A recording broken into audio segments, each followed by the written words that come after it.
The flames had taken everything from Zara Blackwood, her family, her home, and according to the whispers that followed her through the dusty streets of Redemption Creek, her future. As she stood at the edge of town in the summer of 1876, watching the stagecoach that had delivered her disappear into the distance, she tugged self-consciously at the glove covering her right hand, wondering if she'd made a terrible mistake in coming here. The Montana Territory stretched out before her, wild and unforgiving, much like the life she'd fled in Boston. At 22, Zara had learned that pity could be just as painful as cruelty.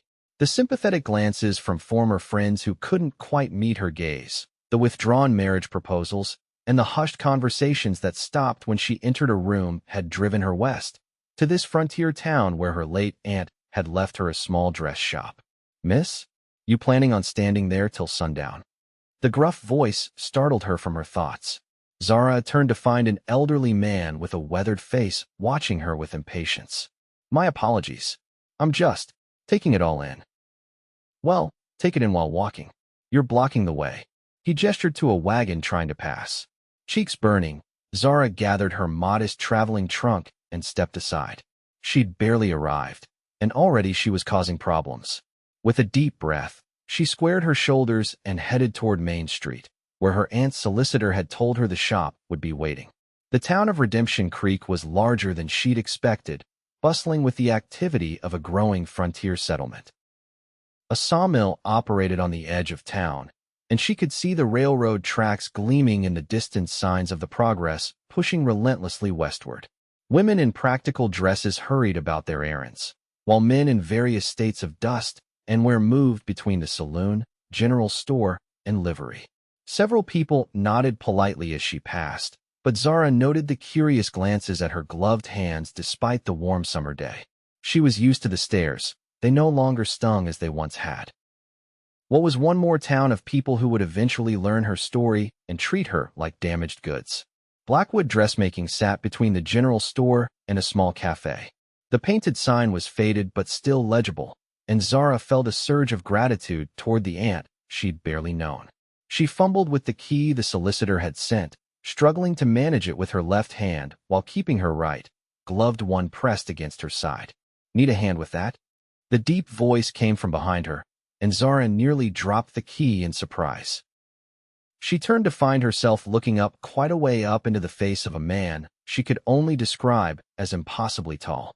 His features were sun-bronzed and angular, partially shadowed by a wide-brimmed hat. The badge pinned to his vest caught the sunlight. "I can manage, thank you," she said, more sharply than intended. He raised an eyebrow but stepped back. "Suit yourself, madam. Just trying to be neighborly." Zara immediately regretted her tone. "I apologize, Sheriff Xavier Caldwell. Just Zav to most folks." He tipped his hat slightly. "And you must be Miss Blackwood. Lawyer Simmons mentioned you'd be arriving." She nodded, finally managing to unlock the door. "Zara Blackwood. I'm Eliza Blackwood's niece." "I figured as much. Your aunt was well respected here." His gaze was direct, but not unkind. "If you need anything, my office is just down the street." "Thank you, Sheriff," Zara replied, already retreating into the shop. "I'm sure I'll be fine." As the door closed behind her, Zara leaned against it and exhaled slowly. The shop smelled of fabric, dust, and faintly of the lavender sachet her aunt must have favored. Filtered sunlight streamed through the front windows, illuminating motes of dust dancing in the air. A large counter dominated one side, with shelves of fabric bolts behind it. A doorway at the back presumably led to living quarters. For the first time since the fire 18 months ago, Zara felt something like hope. Here, in this small frontier town, perhaps she could build something new from the ashes of her old life. The next morning dawned bright and clear. Zara had spent the evening exploring her new home. The small but tidy living quarters behind the shop consisted of a kitchen, sitting room, and bedroom upstairs. It was modest, but far more than she dared hope for. After a simple breakfast, she set about cleaning the shop, which had gathered dust in the months since her aunt's passing. The work was therapeutic, giving her purpose and direction. She was so absorbed in her task that she barely registered the jingling of the bell above the door until a voice spoke. "So you're really opening this place again?" Zara turned to find a young woman approximately her own age standing in the doorway. She was dressed simply but neatly, her blonde hair pulled back in a practical bun. "I am," Zara replied, setting down her dust cloth. "I'm Zara Blackwood. Margaret Wilson, but everyone calls me Maggie." The woman stepped forward, offering her hand. "My pa owns the general store next door." Zara hesitated only briefly before extending her left hand. If Maggie found this odd, she gave no indication, simply adjusting to shake with her own left hand. "It's nice to meet you, Maggie. I'm afraid the shop isn't quite ready yet, but I hope to be open within the week." Maggie glanced around approvingly. "It'll be good to have a proper dressmaker again. Since your aunt passed, we've had to order from catalogs or make do ourselves." Her eyes lingered momentarily on Zara's right hand, still covered in its glove, but she quickly looked away. "Pa sent me to invite you to supper tonight. Says no one should eat alone their first night in a new place." The unexpected kindness caught Zara off guard. "That's very generous, but I couldn't impose." "It's no imposition. Pa's the unofficial welcoming committee." Maggie smiled warmly. "Besides, it'll give you a chance to meet some folks." 7 o'clock. Unable to think of a graceful refusal, Zara nodded. 7 o'clock. "Thank you." After Maggie left, Zara returned to her cleaning with renewed vigor, trying to ignore the anxiety building at the thought of a social gathering. In Boston, after the fire, such occasions had become exercises in humiliation, with pitying glances and whispered comments. But this was different, she reminded herself. No one here knew her story. Not yet, anyway. By late afternoon, the shop was presentable, if not perfect. Zara went upstairs to prepare for dinner, selecting one of her simpler dresses, a deep blue that her mother had always said brought out her eyes. As she dressed, she caught sight of herself in the small mirror above the washstand. The face looking back at her was one she was still getting used to. The fire had left the right side of her face marked with scars that trailed down her neck and disappeared beneath her collar. They weren't as angry and red as they had been initially, having faded to a silvery pink, but they were unmistakable.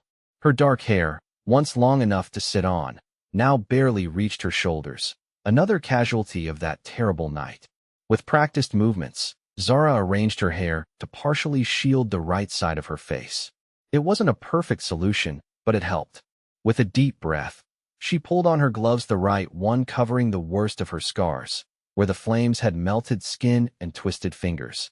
The Wilson family lived in rooms above their general store. Zara arrived precisely at 7, stomach fluttering with nerves. Maggie greeted her warmly, introducing her father, a jovial man with twinkling eyes, and her younger brother, who ducked his head shyly. "Pa, this is Zara Blackwood, Eliza's niece," Maggie said. "Welcome to Redemption Creek, Miss Blackwood." Mr. Wilson gestured toward the table. "We're simple folk, but we set a good table." "Thank you for your hospitality," Zara replied, taking the offered seat. As they began to eat, Zara was surprised to find herself relaxing. The conversation flowed easily, with Mr. Wilson telling stories about the town's early days and Maggie sharing local gossip. No one mentioned her gloves or the visible scars on her face, though she caught the boy stealing curious glances. "So, Miss Blackwood," Mr. Wilson said as they enjoyed apple pie for dessert, "what brings a Boston lady all the way out to our humble town?" Zara carefully set down her fork. "My aunt left me her shop. I needed a fresh start. Don't we all?" He nodded thoughtfully. "Well, you'll find folks here are generally decent. Mind's their own business, for the most part." The dinner was interrupted by a knock at the door. Maggie rose to answer it, returning moments later with Sheriff Caldwell. "Sorry to interrupt your supper, John," he said, nodding to Mr. Wilson before his gaze settled on Zara. "Evening, Miss Blackwood." "Sheriff," she acknowledged, fighting the urge to touch her scarred cheek. "What brings you by, Zav?" Mr. Wilson asked. "Got word of trouble brewing. Randall gang's been spotted a day's ride from here." The sheriff's expression was grim. "Just wanted to warn folks to be extra cautious." Mr. Wilson's face darkened. "Those no-good thieves. Thought they were operating further south." "They were. Seems they're expanding their territory." Sheriff Caldwell turned to Zara. "Miss Blackwood, might be best to keep your shop locked up tight, even during business hours, for the next while. These men don't discriminate when it comes to robbery." Zara nodded, a chill running down her spine. "Thank you for the warning, Sheriff." He tipped his hat. "Just doing my job, madam." His eyes met hers, and for a moment, Zara felt as if he was seeing straight through her carefully constructed barriers. "I'll be increasing patrols. Lock your doors tonight, folks." After the sheriff departed, the mood at the table was subdued. Mr. Wilson explained that the Randall gang had been terrorizing towns across the territory for the past year, robbing businesses, rustling cattle, and occasionally leaving bodies in their wake. "Don't you worry too much," he assured Zara, seeing her concern. "Sheriff Caldwell's as good as they come.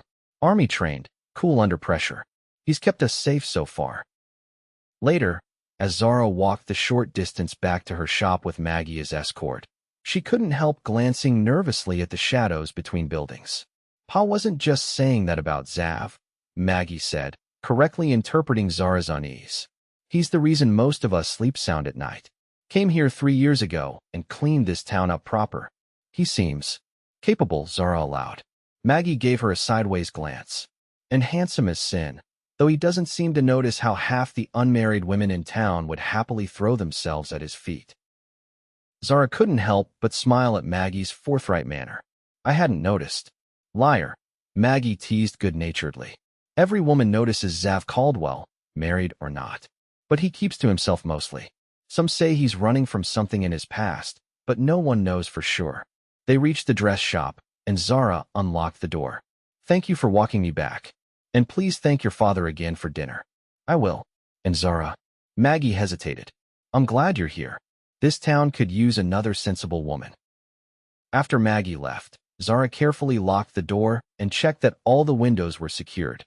The sheriff's warning had unsettled her more than she cared to admit. She'd come west seeking safety and a fresh start, not to find herself in the path of outlaws. As she prepared for bed, removing her gloves and the pins from her hair, Zara caught herself thinking of Sheriff Caldwell.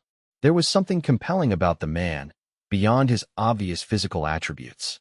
A steadiness, perhaps, a sense that he was exactly who he appeared to be, no pretense, no hidden cruelty beneath a polite veneer.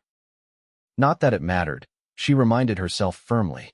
Men like Xavier Caldwell didn't look twice at women like her, damaged, scarred, broken. She'd learned that lesson painfully in Boston, when her fiancé had visited her after the fire only to return her ring a week later, unable to look her in the eye as he mumbled excuses about compatibility and different paths.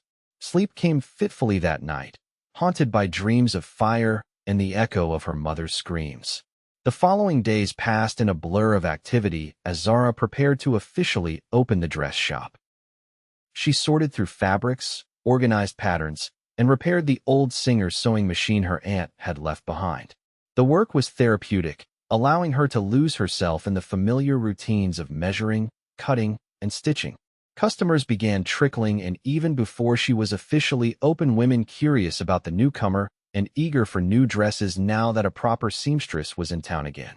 Zara found herself gradually warming to the frontier women, who were forthright in their opinions but kind in their manner. Most tactfully avoided mentioning her scars, though she occasionally caught them looking when they thought she wouldn't notice. Only Mrs. Peterson, the banker's wife, dared to address it directly. "Burns, are they?" the older woman asked, as Zara was measuring her for a new Sunday dress. Zara stiffened but managed a curt nod. "Yes, from a house fire." Mrs. Peterson made a sympathetic noise. "My brother got caught in a barn fire when we were children. Burned his leg something terrible. Used to try to hide it, but out here, seems like everyone's carrying some kind of scar or another." She patted Zara's arm. "You do beautiful work, my dear. That's what matters." By the end of her first week, Zara had enough orders to keep her busy for a month. The work was a blessing, occupying her mind and hands from dawn until dusk. Only in the evenings, when she was alone with her thoughts, did the memories and doubts creep back in. She saw Sheriff Caldwell occasionally, usually on his rounds through town. He would tip his hat and ask how she was settling in, his manner unfailingly polite but reserved. Zara told herself the flutter in her stomach when their paths crossed was merely nerves, nothing more. On Saturday evening, Maggie appeared at the shop just as Zara was closing up. "Don't tell me you're planning to spend Saturday night alone with your sewing machine," Maggie declared, hands on hips. Zara smiled faintly. That was the plan, yes. Well, I'm changing it. There's a social at the church tonight. Nothing fancy, just some music and refreshments, but everyone will be there. Maggie's expression softened. You can't hide away forever, Zara. I'm not hiding, Zara protested, though they both knew it wasn't entirely true. I've just been busy with orders. One evening won't set you back. Besides, you need to meet more people if you want your business to grow. Maggie's argument was practical enough that Zara found it difficult to refuse. I suppose I could make an appearance, she conceded. Maggie beamed. Wonderful. I'll come by in an hour to walk over with you. After Maggie left, Zara climbed the stairs to her living quarters with trepidation. A social gathering meant more curious stares, more whispers, more awkward conversations. But Maggie was right, she couldn't hide forever. And if she truly wanted to make a life here, she needed to become part of the community. She selected her best dress, a soft green with modest lace trim, and spent extra time arranging her hair to partially shield her scarred cheek. The gloves, as always, were non-negotiable. The church was lit with lanterns when they arrived, casting a warm glow over the gathering. Inside, benches had been pushed to the walls, and a small group of musicians played lively tunes in one corner. People of all ages filled the space, families with children, young couples, elderly folks seated along the walls. Zara felt eyes turning toward her as she entered with Maggie, and she resisted the urge to touch her scarred cheek. Instead, she straightened her shoulders and forced a smile, allowing Maggie to lead her through the crowd, introducing her to what felt like half the town. Miss Blackwood. The deep voice behind her sent an involuntary shiver down her spine. Zara turned to find Sheriff Caldwell standing there, looking decidedly different out of his working clothes. He wore a clean white shirt and dark vest, his hair neatly combed beneath his hat, which he promptly removed. Sheriff, she acknowledged, struggling to maintain her composure. I didn't expect to see you here. A faint smile crossed his face. Even lawmen need a break now and then. His eyes, she noticed, were a striking shade of green, flecked with gold. Are you enjoying the festivities? I've only just arrived, Zara replied, acutely aware of Maggie watching their interaction with interest. But it seems lovely. It's nothing like the socials you must be used to back east, he said. But folks here know how to enjoy themselves. Before Zara could respond, the musicians struck up a lively reel, and couples began forming for a dance. Miss Blackwood, would you care to dance? Sheriff Caldwell asked unexpectedly, extending his hand. Zara froze, panic flooding through her. Dancing meant touching, and touching meant questions about why her right hand felt strange even through the glove. It meant being on display, with everyone watching. I don't dance, she stammered. But thank you for the offer.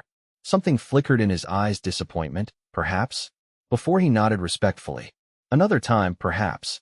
As he walked away, Maggie leaned in. You just turned down the most eligible bachelor in the territory. Half the women here are staring daggers at you right now. Don't be ridiculous, Zara whispered back. He was being polite, nothing more. Xav Caldwell doesn't ask women to dance out of politeness. He barely attends these gatherings, let alone participates. Maggie's eyes were wide. He's interested in you, Zara. He's interested in the novelty, Zara corrected, ignoring the pang in her chest. Once he learns about this, she gestured vaguely toward her scarred face. That interest will fade quickly enough.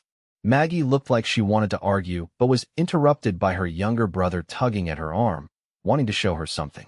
With an apologetic smile, she left Zara standing alone at the edge of the gathering. Zara watched the dancers, trying to ignore the feeling of being observed. Sheriff Caldwell was across the room, deep in conversation with an older man she recognized as Judge Harper. Despite herself, she found her gaze drawn to him repeatedly throughout the evening. The social wasn't as terrible as she'd feared. Several people approached her to compliment her work or inquire about orders. Mrs. Peterson introduced her to a circle of older women who didn't seem to care about her scars, instead asking knowledgeable questions about fabric and techniques. By the time the evening was winding down, Zara's initial tension had eased considerably. She was preparing to leave when a commotion at the door drew everyone's attention. A young man burst in, face flushed and breathing hard. Sheriff, the Randall gang, they hit the Chapman Ranch, burned the barn, rustled half their cattle. The room erupted in murmurs as Sheriff Caldwell strode forward. All traces of the relaxed man from earlier vanished. Anyone hurt? The young man nodded grimly.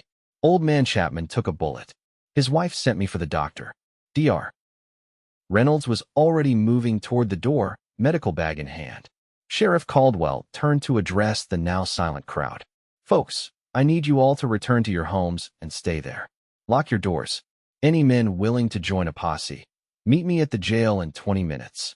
His gaze swept the room, landing briefly on Zara. Ladies, please travel in groups. No one should be alone on the streets tonight. The social dissolved quickly after that, the festive mood shattered. Maggie and her father escorted Zara back to her shop, Mr. Wilson carrying a shotgun over his arm. Will you be all right alone? Maggie asked worriedly as they reached the dress shop. Zara nodded, trying to appear calmer than she felt. I'll be fine. The sheriff said they hit the Chapman Ranch, which is miles from here. These men are unpredictable, Mr. Wilson said grimly. Keep your doors locked, and if you hear anything suspicious, you come straight to us, you hear? I will, Zara promised. Thank you both. Inside, she double-checked every lock before climbing the stairs to her living quarters. Sleep seemed impossible with her mind racing, imagining outlaws breaking down her door. The memories of another night, another threat fire rather than men, kept her tossing and turning. Sometime after midnight, she heard the sound of horses on the street below. Cautiously approaching the window, she peered out to see Sheriff Caldwell and several men riding past, their expressions grim in the moonlight. They hadn't found the Randall gang then. Zara returned to bed, but sleep remained elusive. The life she'd imagined building here suddenly seemed precarious, threatened by forces beyond her control. Yet even as fear whispered through her mind, another thought persisted: the way Sheriff Caldwell had looked at her when he asked her to dance, as if he truly saw her, scars and all. The town remained on edge for days following the raid on the Chapman Ranch. Old man Chapman survived his wound, but the attack left everyone feeling vulnerable. Sheriff Caldwell and a rotating group of deputies patrolled constantly, their presence both reassuring and a reminder of the danger lurking beyond the town's borders. Despite the tension, life continued. Zara threw herself into her work, staying late into the evenings to complete orders.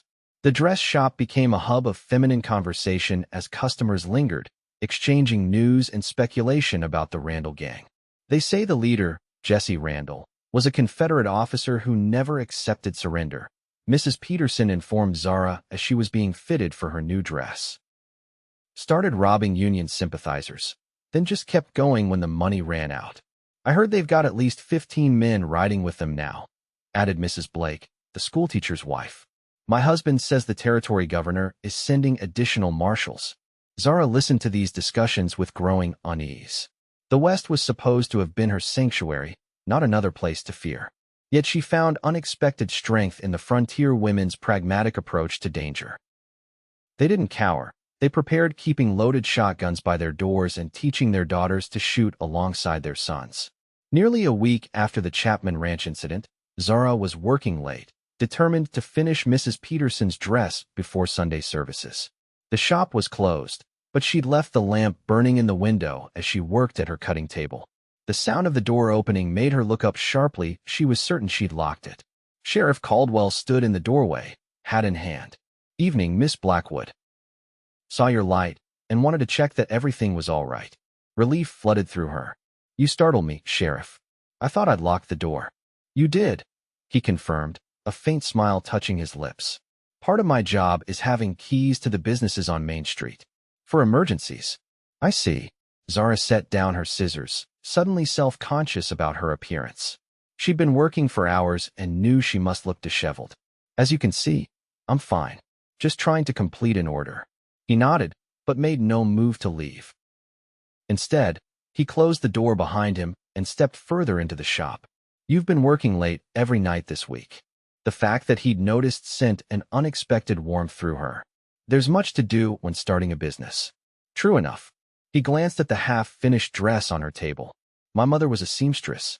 Not professionally, but she made all our clothes growing up. Used to say she could tell a person's character by how they handled fabric. Zara couldn't help but smile at that. And what did she determine about your character, Sheriff? That I was better suited to a gun than a needle, he replied with a low chuckle. Cut myself more times than the fabric. The easy conversation surprised Zara. For a moment, she almost forgot about her scars, about the constant vigilance she maintained around others. I wanted to apologize, Sheriff Caldwell said suddenly. Zara looked up, confused. For what? For putting you on the spot at the social. Asking you to dance. His expression was earnest. I didn't mean to make you uncomfortable.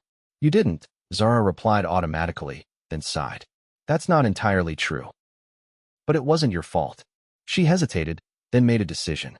I don't dance because. Well, because of this. She held up her gloved right hand. It draws attention. Understanding dawned in his eyes, but not pity, something for which Zara was profoundly grateful. May I? He asked, gesturing toward her hand. Fear and something else, anticipation, perhaps, coursed through her. No one had deliberately touched her scarred hand since the doctor in Boston. Slowly, hesitantly, she extended it toward him.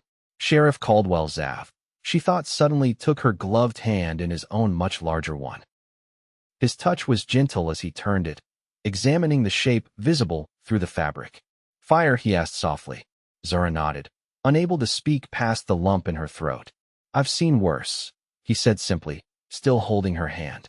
Much worse. Perhaps, she managed. But most men prefer their women whole and unblemished. His eyes met hers, intense and unwavering. Most men are fools, then. The moment stretched between them, charged with something Zara couldn't quite name. Then, with a reluctance she could almost feel, he released her hand and stepped back. I should let you get back to your work, he said, his voice rougher than before. Just be careful, Miss Blackwood. Keep your doors locked, even during the day. We still haven't caught the Randall gang. I will, she promised. And Sheriff? Thank you for checking on me. He nodded, settling his hat back on his head. Good night, Miss Blackwood. After he left, Zara found it impossible to concentrate on her sewing. Her mind kept returning to the way he'd held her hand, the lack of revulsion in his eyes. For the first time since the fire, she allowed herself to wonder if perhaps, just perhaps, her scars didn't define her entirely. The next morning brought unwelcome news. The Randall gang had struck again, this time robbing a stagecoach 5 miles outside of town. 2 passengers had been killed, including a woman, and the driver seriously wounded. The town council called an emergency meeting, which Zara attended at Maggie's insistence. The church was packed as Sheriff Caldwell outlined what was known about the attack. These men are growing bolder, he concluded grimly. They're no longer just stealing cattle or robbing isolated homesteads. They're targeting people directly. Judge Harper stood up. What's being done to capture them, Sheriff? It's been nearly 2 weeks since they first appeared in our area. I've been in contact with the territorial governor. He's sending additional marshals, but they won't arrive for at least another week. The sheriff's frustration was evident. In the meantime, I'm organizing regular patrols with deputized men from town. And what about our businesses? Mr. Wilson asked. We can't just shut down and hide. I'm not suggesting you do, Sheriff Caldwell replied. But I am recommending increased security measures. Keep valuables out of sight, deposit cash at the bank daily, and consider hiring additional protection if you can afford it. The meeting continued with practical discussions of security arrangements. Zara listened intently, aware that her small shop might not seem a likely target for outlaws, but unwilling to take chances. As a woman living alone, she was vulnerable in ways the men discussing patrols and shotguns might not fully appreciate. After the meeting dispersed, Zara found herself walking beside Mrs. Peterson back toward Main Street. Troubling times, the older woman remarked. Reminds me of the early days, before the town was properly established. We had all manner of unsavory characters passing through then. What did you do? Zara asked. Mrs. Peterson smiled grimly. Learn to shoot, my dear. Every woman should know how to defend herself. She patted Zara's arm. Perhaps you should consider it. My husband could teach you the basics. The suggestion surprised Zara. In Boston, ladies of her social standing would never have contemplated handling firearms. But this wasn't Boston, and she was no longer the protected daughter of a prosperous merchant. I'll consider it, she said finally. Do that, Mrs. Peterson nodded. In the meantime, why don't you move into our spare room until this trouble passes? No woman should be alone with those animals prowling about. Touched by the offer, Zara nonetheless shook her head. That's very kind, but I couldn't impose. Besides, I need to stay near the shop. But thank you, truly. That evening, as Zara was closing up, Sheriff Caldwell appeared at her door once again. This time, he carried a small wooden box. Evening, Miss Blackwood, he greeted her. I was hoping I might have a word. She let him in, curious about his visit and the box he carried. Is there news about the Randall gang? Nothing new, he replied. This is about something else. He set the box on her counter and opened it to reveal a small revolver nestled in a bed of cloth. I noticed you live alone above your shop. Given the current situation, I thought you might want some protection. Zara stared at the weapon, a mixture of fear and fascination washing over her. I've never fired a gun in my life. I figured as much. He lifted the revolver, checking that it was unloaded before offering it to her. It's a Smith & Wesson Model 2. Smaller than what most men carry, but effective at close range and easier to handle, especially with. He trailed off, glancing at her gloved right hand. Zara tentatively took the gun, surprised by its weight. I don't know if I could actually use this on another person. Let's hope you never have to find out, he said grimly. But having it might make the difference if the worst happens. He reached into his pocket and produced several cartridges. I can show you how to load and fire it, if you're willing. The idea of learning to shoot went against everything Zara had been raised to believe about proper feminine behavior. Yet she thought of the stagecoach victims, of the vulnerability of her position. Slowly, she nodded. Yes, I think I should learn. Relief flickered across his face. Good. We can start now, if you have time. For the next hour, Sheriff Caldwell patiently showed her how to load the revolver, how to hold it properly, and how to aim. He was a thorough teacher, demonstrating each step carefully before having her practice the motions without actually firing. The most important thing is to respect the weapon, he told her. It's not a toy, and it's not to be used in anger. Only as a last resort when your life is in danger. Zara nodded seriously, trying to commit everything to memory. When he decided she had the basics down, he suggested they try actual firing the next day, outside of town where the noise wouldn't cause alarm. Thank you for doing this, Zara said as he prepared to leave. I know you must have more important duties. He shook his head. Keeping the people of this town safe is my most important duty. And that includes you, Miss Blackwood. There was something in his voice, a warmth that sent a flutter through her chest. Impulsively, she said, Zara. Please call me Zara. A smile spread across his face, transforming his usually serious expression. Zara then. And I'm Zav, at least when I'm not on official business. Zav? She repeated, liking the way it felt on her tongue. Thank you again. After he left, Zara carefully placed the unloaded revolver in her bedside drawer. The weight of it there was both reassuring and disturbing, a tangible reminder of the dangers lurking beyond her doors, but also of someone who cared enough to help her face them. The following afternoon, Zav arrived at the dress shop just as Zara was finishing with her last customer. He was dressed in his usual sheriff's attire, but had brought a horse for her to ride. I thought we could go to a quiet spot I know, about a mile outside town, he explained. Flat ground, good backstop, no one around to get nervous about a lady shooting. Zara eyed the horse dubiously. I haven't ridden in years. Daisy here is gentle as they come, he assured her, patting the mare's neck. Used to belong to Widow Jenkins before she moved back east. Practically a rocking chair with legs. Despite her trepidation, Zara found herself agreeing.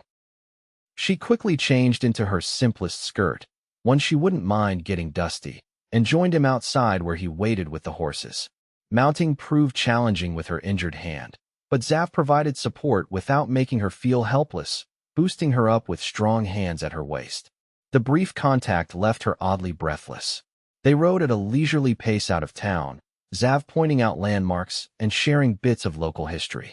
Zara gradually relaxed, enjoying the open country and the chance to see beyond Redemption Creek's borders. The Montana Territory was beautiful in its rugged way, with rolling hills giving way to distant mountains.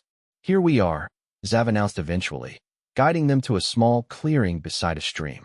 A fallen log had been positioned as a makeshift bench, and several bottles were set up on rocks about 20 paces away. Do you bring all the ladies out here to teach them shooting? Zara asked lightly as he helped her dismount. He laughed, a rich sound that she decided she wanted to hear more often. You're the first, actually. But I come here myself to practice. It's peaceful. The shooting lesson began in earnest once they'd secured the horses. Zav stood behind Zara, guiding her arms into the proper position. She was acutely aware of his chest against her back, his breath stirring the hair near her ear as he explained about sighting along the barrel. Now, remember what I told you about the recoil, he cautioned. It'll kick back more than you expect. Zara nodded, focusing on the bottle he'd indicated as her target. Drawing a deep breath, she squeezed the trigger as he'd taught her. The explosion was louder than she'd anticipated, and the recoil nearly made her drop the gun.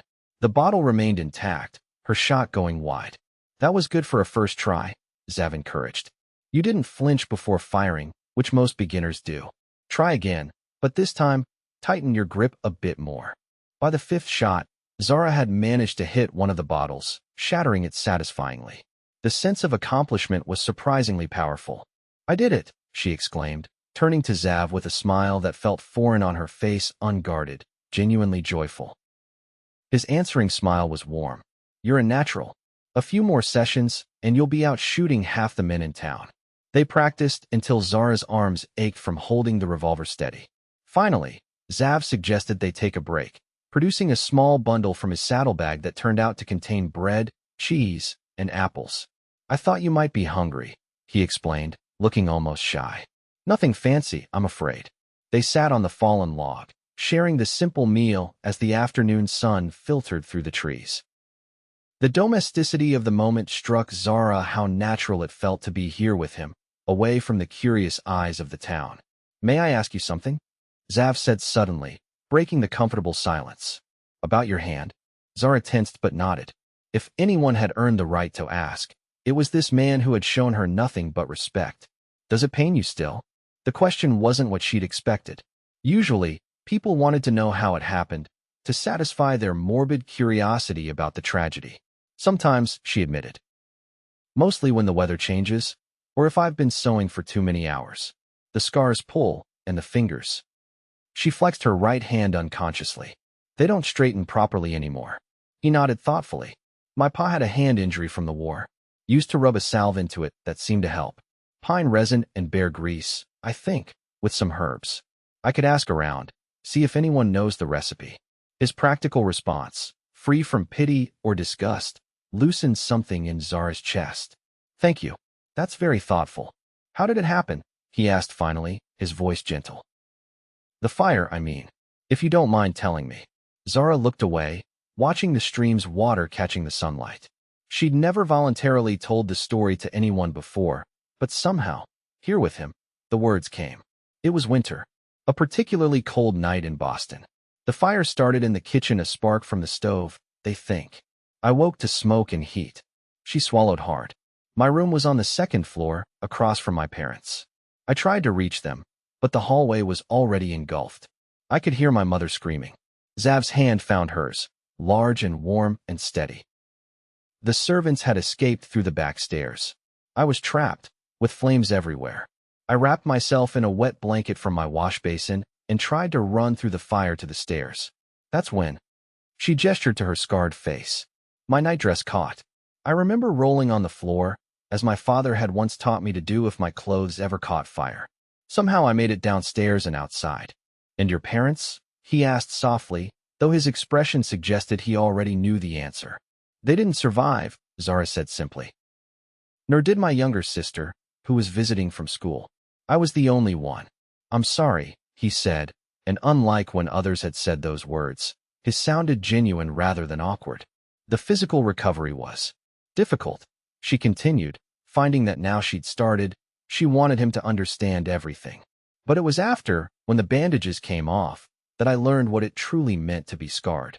My fiancé couldn't bear to look at me. Friends drifted away. Even distant relatives who took me and seemed to find my presence a burden, a constant reminder of tragedy. They were fools, Zav said with quiet intensity, echoing his words from their conversation in the shop. Scars just mean you survived something that tried to kill you. There's no shame in that. Zara looked at him then, really looked, and saw the sincerity in his eyes. Most people don't see it that way. I'm not most people. He hesitated, then added, I have my share of scars too, though not all of them are visible.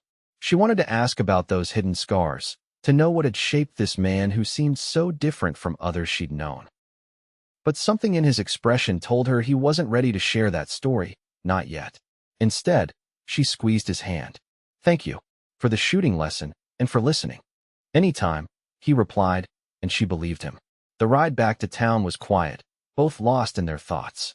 As they approached Main Street, Zara noticed people gathering outside the telegraph office, their expressions animated. Something's happened, Zav muttered, immediately alert. He urged his horse forward, with Zara following close behind.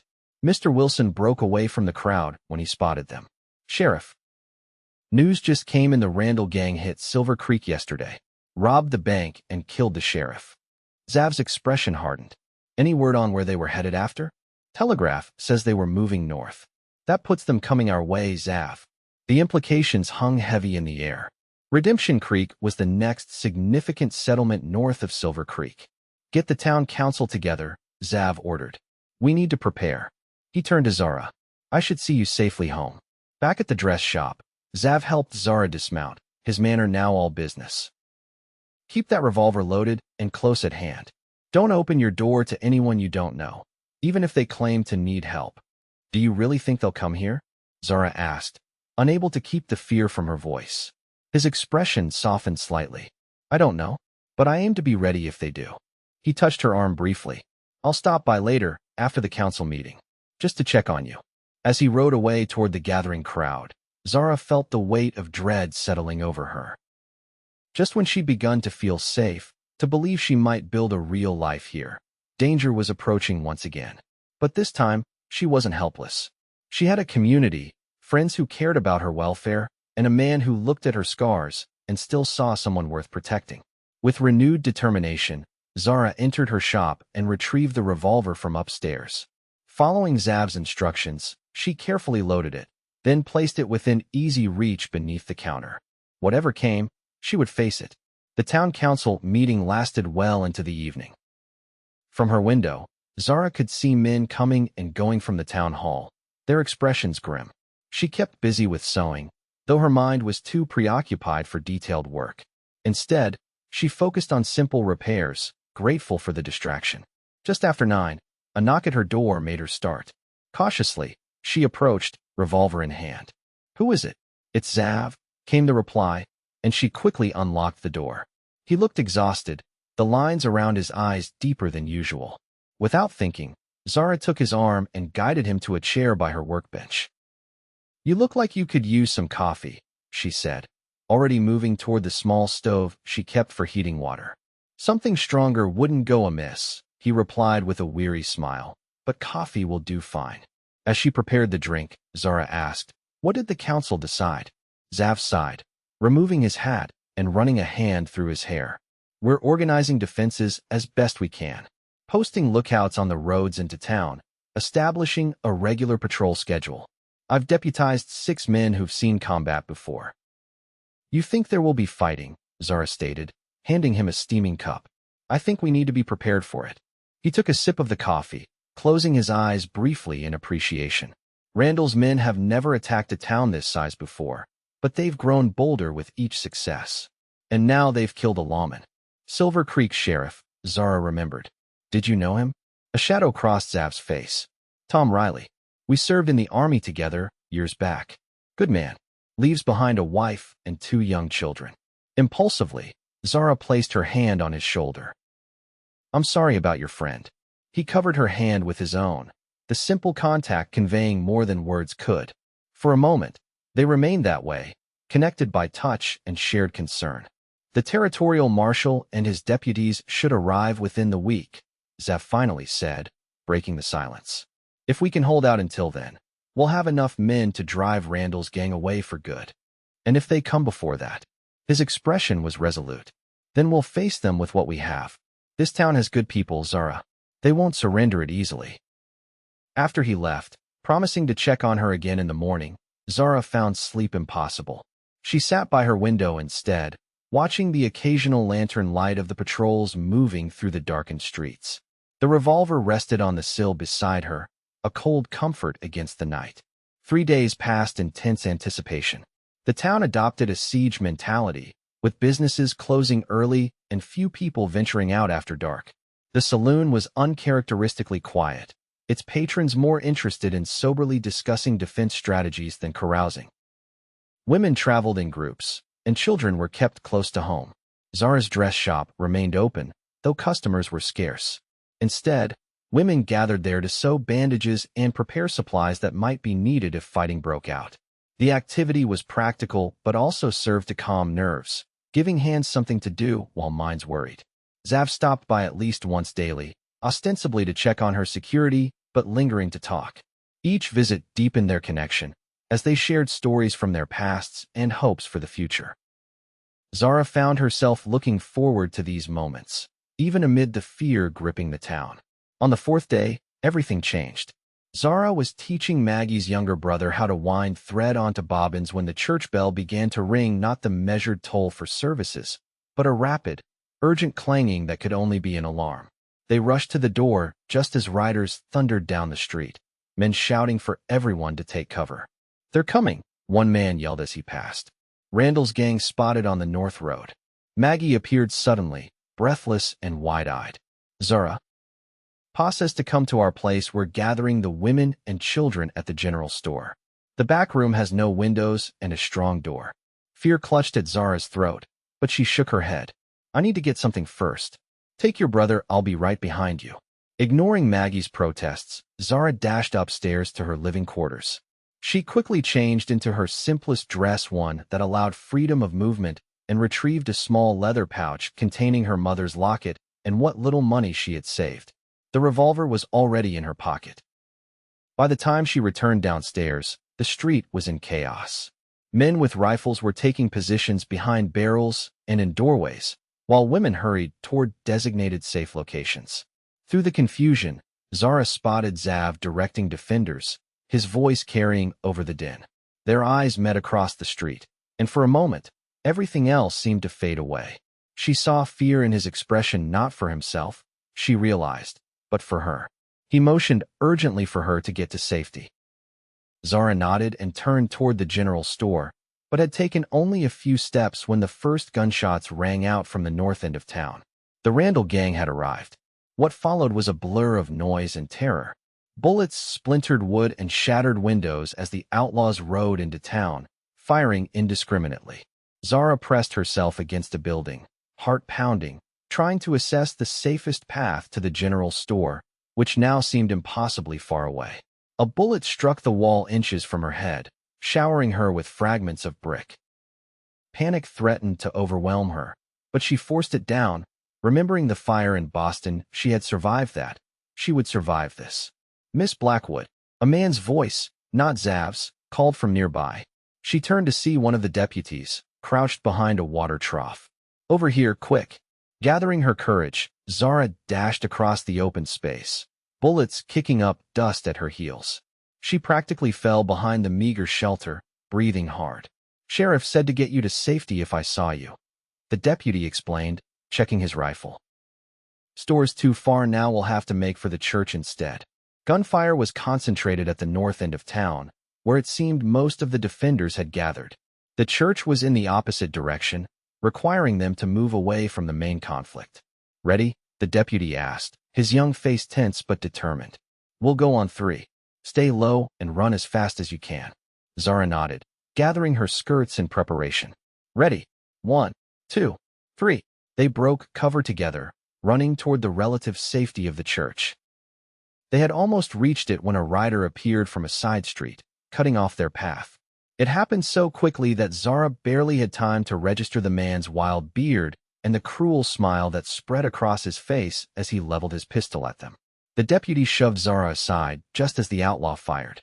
She fell hard, scraping her hands on the dirt, and looked up in horror to see the deputy clutching his chest, blood spreading across his shirt.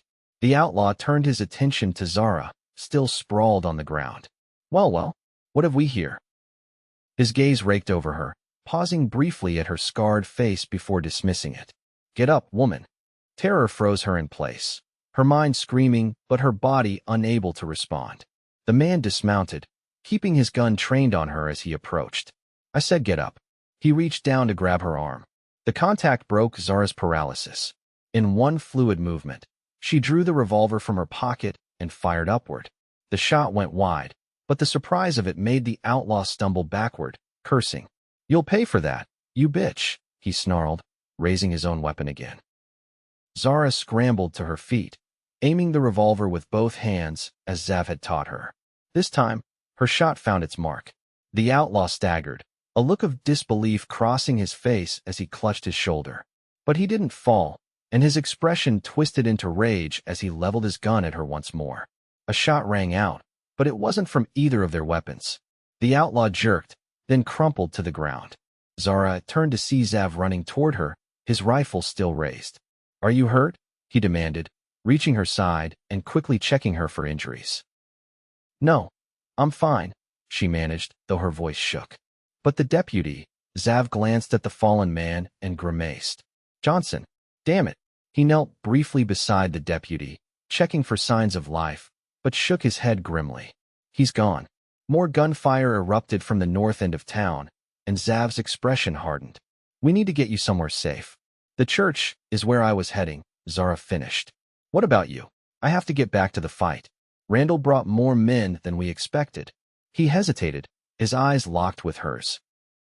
Zara, she pressed her fingers to his lips, stopping his words. Later, when this is over. Understanding passed between them, a promise that there would be a later for both of them. Xav nodded and took her arm, guiding her swiftly toward the church.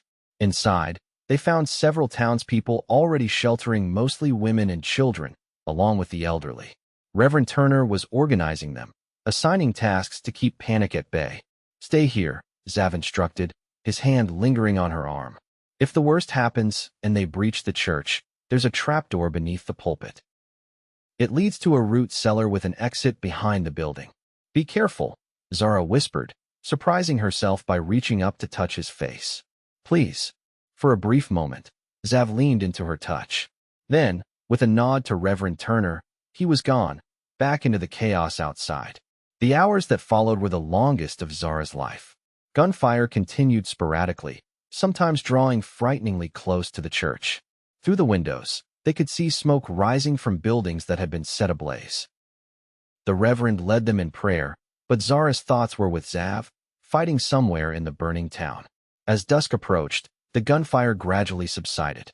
They waited in tense silence, unsure what the quiet meant, victory or defeat. Then came a pounding at the church door. It's Sheriff Caldwell. Xav's voice called. Open up. Relief surged through the gathered townspeople. Reverend Turner hastened to unlock the door, revealing Xav standing there, bloodied but alive. Behind him stood several other defenders, their expressions weary but triumphant. Randall's men have retreated, Xav announced. We drove them off. A cheer went up from the crowd, quickly followed by anxious questions about loved ones and the extent of damage to the town. Xav answered as best he could, explaining that while there had been casualties and property damage, the town had largely been saved. Zara hung back, watching him as he spoke. There was a gash on his forehead that had bled down the side of his face, and he favored his left arm, but he was alive gloriously, wonderfully alive. When his eyes finally found hers in the crowd, the relief and joy she saw there mirrored her own feelings exactly. It wasn't until much later, after the wounded had been tended and the fires extinguished, that they had a moment alone. Zara had been helping Dr. Reynolds bandage injuries, using her sewing skills to stitch wounds when needed. She was washing blood from her hands when Xav appeared beside her. You should rest, he said softly. You've done more than your share today.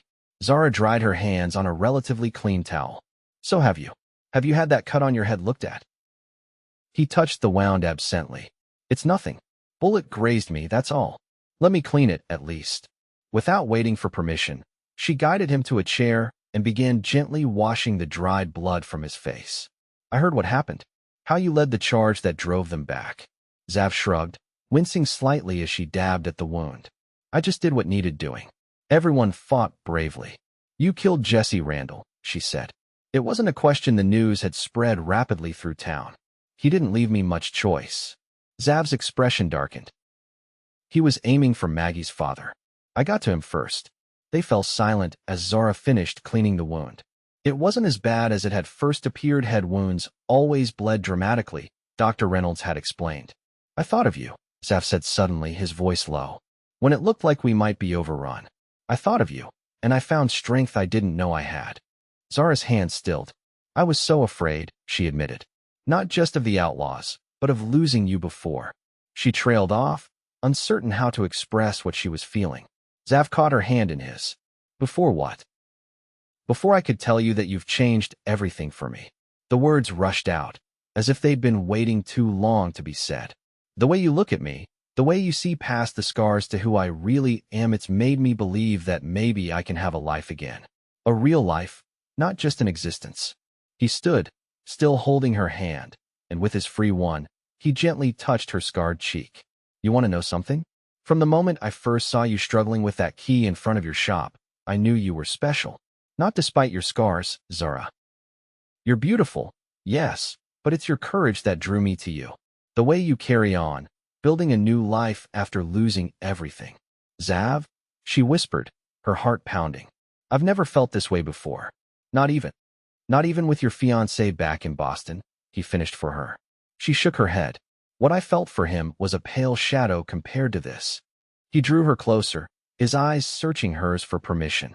When she nodded slightly, he lowered his head and kissed her gently at first, then with growing passion as she responded. His arms encircled her, strong and secure, and Zara felt herself melting into his embrace, all fear and doubt washing away in the warmth of his touch. When they finally broke apart, both breathless, Zav rested his forehead against hers. I love you, Zara Blackwood, scars and all, and if you'll have me, I intend to spend the rest of my life showing you just how much. Tears sprang to her eyes, not tears of sorrow, as had been so common since the fire, but of joy. I love you too. And yes, I'll have you. In the days that followed, Redemption Creek began the process of rebuilding. The territorial marshal arrived with his deputies, too late for the battle, but in time to help track down the remaining members of the Randall gang, who were scattered and leaderless without Jesse Randall. For townspeople had died defending their home, including young Deputy Johnson. They were buried with honor, the entire town turning out for the funeral. Zara stood beside Zav as he spoke of their courage, her hand firmly in his. No one stared at her scars or whispered behind their hands. Instead, they nodded respectfully, acknowledging that she too had fought for the town she now called home. The dress shop reopened a week after the attack. Zara found herself busier than ever, as many people had lost clothing in the fires and needed replacements. She hired Maggie as an assistant, teaching her the finer points of dressmaking while listening to her chatter about a young deputy marshal who had caught her eye. Zav proposed properly 3 weeks later, presenting her with a simple but elegant ring that had belonged to his grandmother. They were married in the church that had sheltered Zara during the attack, with Reverend Turner officiating and the entire town in attendance. When it came time for the vows, Zara removed her glove for the first time in public, allowing Zav to slide the ring onto her scarred finger. A hush fell over the congregation, not of horror but of understanding, as they witnessed this act of trust and acceptance. When Zav raised her hand to his lips and kissed the twisted fingers tenderly, there wasn't a dry eye in the church. 5 years later, Zara stood on the porch of their home on the outskirts of Redemption Creek, watching as Zav taught their 4-year-old son to ride his first pony. Her hand rested on her swollen belly, where their second child grew steadily. Their daughter's laughter rang out as the pony trotted in a circle, Zav's steady hand keeping the child secure. Redemption Creek had grown substantially since the Randall gang's attack. The railroad had finally reached them, bringing new settlers and prosperity. Zav still served as sheriff, though he'd trained several capable deputies to handle routine matters, allowing him more time with his family. Zara's dress shop thrived under Maggie's management, while Zara herself focused on designing special occasion garments that were now sought after throughout the territory. As she watched her family, Zara thought about the journey that had brought her here. The fire that had taken so much from her had ultimately led her to this place, to this man, to this life filled with love and purpose. She no longer hid her scars, neither the visible ones on her face and hand, nor the invisible ones on her heart. They were part of her story, a story that had not ended in tragedy, but had found its way to joy. Zav looked up, catching her eye across the yard, and smiled that special smile he reserved just for her. He lifted their son onto his shoulders and walked toward her, his expression one of contentment and love. "What are you thinking about, looking so serious?" he asked as he climbed the porch steps. Zara smiled, taking her son into her arms while Zav's hand came to rest protectively over hers on her belly. "I was thinking about how sometimes the worst moments of our lives lead us to the best ones. How if not for the fire, I might never have come west, never have found you. Then I'm grateful for whatever brought you here," he said softly, "though I wish it could have happened without you suffering." "The suffering made me who I am," she replied, "and led me to who we are together." Their son wiggled to be put down, eager to return to the pony. As Zav helped him back into the saddle, Zara thought about the words that had followed her from Boston, that no man would want her after the fire. How wrong they had been. Here, in this place she'd once considered a last resort, she had found not just acceptance but love, deep and abiding. As if reading her thoughts, Zav returned to her side and took her scarred hand in his, raising it to his lips in a gesture that had become a cherished ritual between them. "I love you, Zara Caldwell," he murmured against her skin. "And I love you," she replied, her heart full to bursting with the joy of it. Always. The Montana sunset painted the sky in shades of gold and crimson as they stood together, watching their child, anticipating the new life soon to join their family.